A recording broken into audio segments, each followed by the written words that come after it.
నమస్తే, welcome to hashtag you. నేను మీ రాజేష్. ప్రజాస్వామ్యంలో ఎన్నికలు అంటేనే సీట్లు, ఓట్లు, పార్ట్లు. ఇక సీట్లు రానటువంటి నేతలైతే అవకాశం ఉంటే జంపింగ్, లేదంటే గనక పార్టీలో ఉండి కూడా అలకబోనే అవకాశాలే ఉంటాయి. సో ఇక ఆ లీడర్లు పీక్‌గా ఉంటే రెబెల్‌గా కూడా బరిలో దిగేకి సై అంటారు. ఎన్నికల వేళ పార్టీలకు కొంత రెబెల్ గుబులు తప్పడం లేదు. మరీ ముఖ్యంగా తెలంగాణలో లోక్సభ ఎన్నికల్లో డబుల్ డిజిట్ మెజార్టీ స్థానాలు సాధించాలని అందరికంటే ముందే అభ్యర్థులు ఎంపిక పూర్తి చేసినటువంటి భారతీయ జనతా పార్టీ ఇప్పుడు ఇదే తలనొప్పిగా బీజేపీకి మారిందని చెప్పాలి.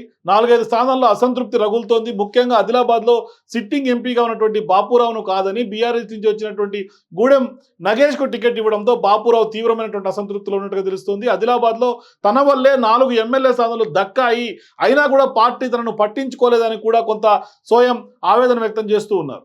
సో ఇక బీజేపీ రెబల్ అభ్యర్థిగా బరిలో దిగుతారని కూడా సోయం బాపురావు ఇప్పటికే స్పష్టంగా చెప్తూ ఉన్నారు. ప్రధాని మోదీ ఫోటో పెట్టుకొని ప్రచారం చేస్తానని, ఎన్నికల్లో ఆదివాసీల మద్దతు తనకే ఉంటుందంటూ కూడా సోయం చెప్తూ ఉన్నారు. దీంతో సోయంను బుజ్జగించేందుకు రాష్ట్ర నాయకత్వం రంగంలో దిగింది. ఇప్పటికే బీజేపీ రాష్ట్ర అధ్యక్షుడిగా ఉన్నటువంటి కిషన్ రెడ్డి ఆయనతో ఫోన్లో సంప్రదింపులు జరిపినట్టుగా తెలుస్తోంది. అవసరమైతే నేరుగా కలిసేందుకు కూడా ప్రయత్నాలు చేసేందుకు కూడా కొంత సమాచారం లభిస్తోంది. అయితే ప్రస్తుతం పార్టీ కార్యక్రమాలకైతే మాత్రం ఆయన దూరంగా ఉంటున్నారు. మరోవైపు సోయం ఆదివాసీ నేతలతో కూడా కొంత భేటీ తర్వాత భవిష్యత్ కార్యాచరణ కూడా కొంత ప్రకటిస్తారని కూడా ఆయన చెప్పారు. ప్రస్తుతం ఇది ఉమ్మడి ఆదిలాబాద్ జిల్లాలో తీవ్రమైనటువంటి చర్చనీయాంశంగా మారుతోంది.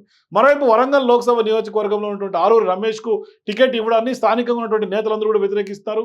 తమను కాదని బీఆర్ఎస్ నుంచి తీసుకొచ్చినటువంటి వాళ్ళని నిలబెట్టాల్సినటువంటి అవసరం ఏంటని కూడా ఇవాళ పార్టీలో ఉన్నటువంటి క్యాడర్ నిలదీస్తోంది. గత కొంతకాలంగా నియోజకవర్గంలో పనిచేస్తున్నటువంటి బీజేపీ యువనేత అశోక్ కాదని ఆయన టికెట్ ఎందుకు ఇచ్చారంటూ కూడా చెప్తారు. సో దీంతో అశోక్ రెబల్ అభ్యర్థిగా బరిలో ఉంటారంటూ కూడా తేల్చి చెప్పారు. సో ఇక బీజేపీలోని స్థానిక నేతలు ఎవరికి కూడా ఇచ్చినా కూడా సహకరించే వాళ్ళమని, ఆరూరికి ఇవ్వడంతో కొంత ఎట్టి పరిస్థితులు కూడా రెబల్గా నిలబడి సత్తా చాటుతామని స్థానికంగా ఉన్నటువంటి వాళ్ళందరూ కూడా కొంత కంకణం కట్టుకున్నారు. మరికొందరు అయితే కొంత వరంగల్ జిల్లా నేతలు కూడా ఆరూరి అభ్యర్థిత్వం పైన గుర్రుగా ఉన్నట్టు కూడా తెలుస్తుంది.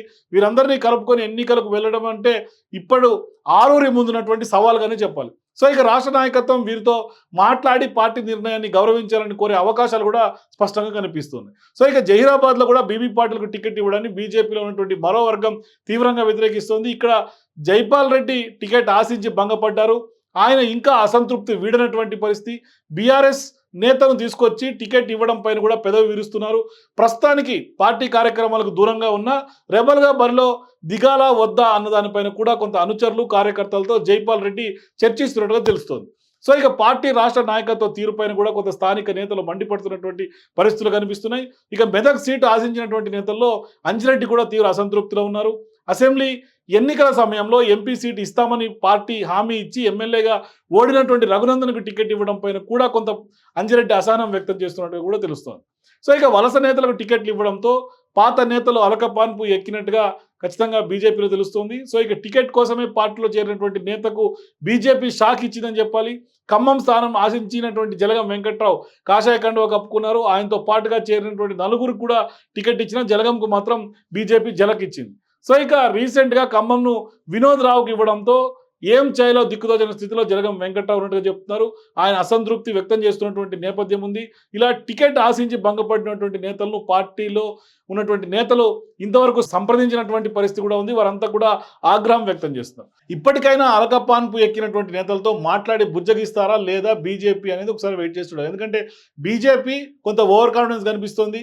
ఖచ్చితంగా మోడీ ఇమేజ్ తోటే ఖచ్చితంగా గెలుపొంతామనే ఒక ఇమేజ్ కనిపిస్తుంది. కానీ క్యాడర్ కానీ స్థానికంగా ఉన్నటువంటి లీడర్లు ఎవరు సహకరించినా కూడా కొంత బీజేపీకి గడ్డు పరిస్థితులు వస్తే ఖచ్చితంగా కాంగ్రెస్కి ప్లస్ పాయింట్ అయ్యే అవకాశమే స్పష్టంగా కనిపిస్తుంది. ఇట్లా 4-5 నియోజకవర్గాల్లో ఉన్నటువంటి అసంతృప్తి నేతలు కనుక ఖచ్చితంగా ఇవాళ రెబల్స్గా దిగినా బీజేపీకి తలనొప్పే, లేకపోతే అక్కడ ఉన్నటువంటి క్యాడర్ సహకరించకపోయినా కూడా పూర్తి స్థాయిలో బీజేపీకి ఒక బిగ్ హోల్ తెలంగాణలో పడే అవకాశాలు స్పష్టంగా కనిపిస్తుంది. For more videos please watch hashtag you.